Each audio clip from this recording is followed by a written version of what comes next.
Bem, bora lá. Nós vimos que o dolo ele possui 4 espécies. O dolo ele pode ser direto de primeiro grau ou de segundo grau, indireto, eventual ou alternativo, certo? Ah, mas e o dolo de terceiro grau? Ah, mas e o dolo genérico, o dolo de dano, o dolo de perigo, o dolo geral? São outras nomenclaturas que não se confundem com as espécies. Essas outras nomenclaturas, depois que você analisar as suas características, você vai perceber que faz parte de uma dessas classificações que eu vou apontar, que eu já apontei na aula anterior, por sinal. Então, o dolo ele pode ser direto de primeiro e segundo grau e indireto, eventual ou alternativo. O direto de primeiro grau é aquele dolo que nós conhecemos, o dolo, em que há representação de matar, ou melhor, existe a representação mental do resultado, o agente ele quer aquele resultado diretamente e ele atinge o resultado. Então, a pessoa foi lá, matou a outra, representou mentalmente aquilo, quis aquilo e atingiu o resultado. Dolo de primeiro grau. O dolo de segundo grau nós temos a representação mental do resultado, mas o agente ele não quer diretamente o resultado, mas esse resultado ele é consequência natural da sua conduta. Então foi o exemplo que eu apontei de que se eu querendo matar você e sei que você irá realizar uma viagem de avião, coloco uma bomba neste avião e esse avião explode, em relação a você, o dolo de primeiro grau, em relação às outras vítimas, os outros passageiros, o dolo de segundo grau. E aí foi que nós discutimos se estivesse grávida, e seria dolo de terceiro grau, se não seria, não tem nada a ver. Qualquer dúvida, você retorna no vídeo anterior que eu deixei bem claro.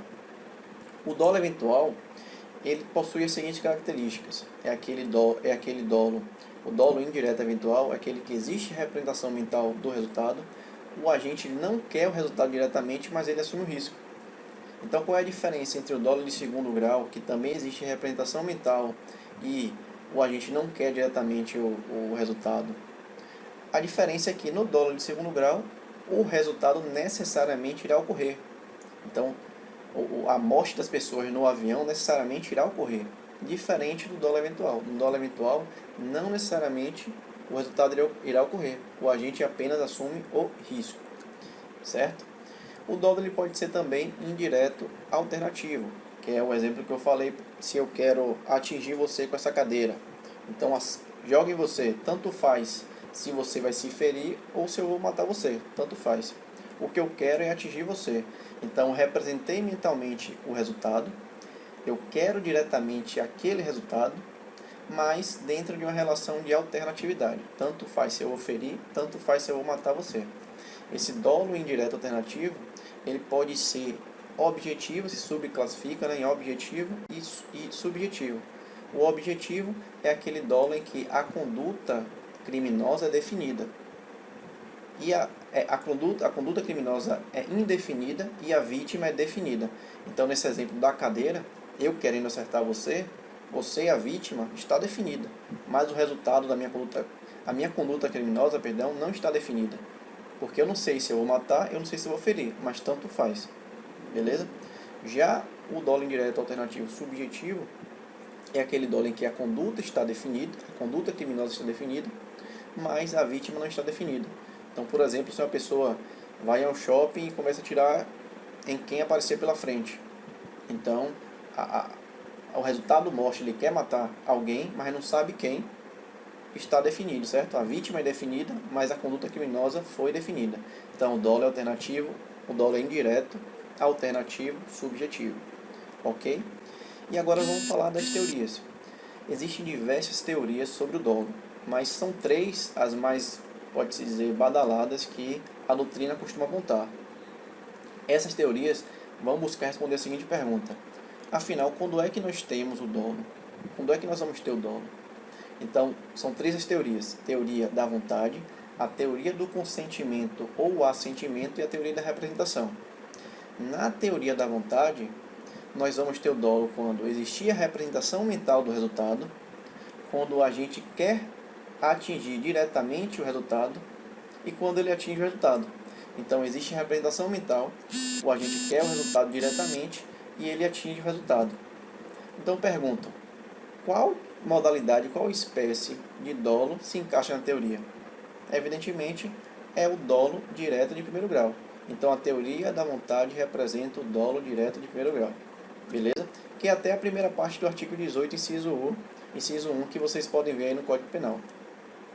A segunda teoria, a teoria do consentimento ou assentimento, vai tentar responder, vai tentar identificar o dolo, dizer que existe dolo quando nós tivermos a representação mental do resultado, mas, diferentemente da teoria anterior, o agente ele não quer atingir diretamente o resultado, mas ele assume o risco, certo? Então, se ele assume o risco, qual é a teoria, qual é a espécie de dolo que representa a teoria do consentimento ou assentimento? Claro, né? O dolo indireto eventual, certo? E por fim, a terceira e última teoria é a teoria da representação.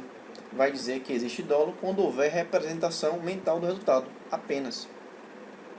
Qual é o tipo de dolo que representa? Nenhum, porque essa terceira teoria, a teoria da representação, não foi adotada pelo Código Penal, apenas existe porque os doutrinadores apontam, mas não é relevante, não tem conteúdo a ser classificado dentro do Código Penal, dentro da doutrina, certo? Outra questão que eu quero apontar para finalizar: será que existe tentativa no dolo eventual?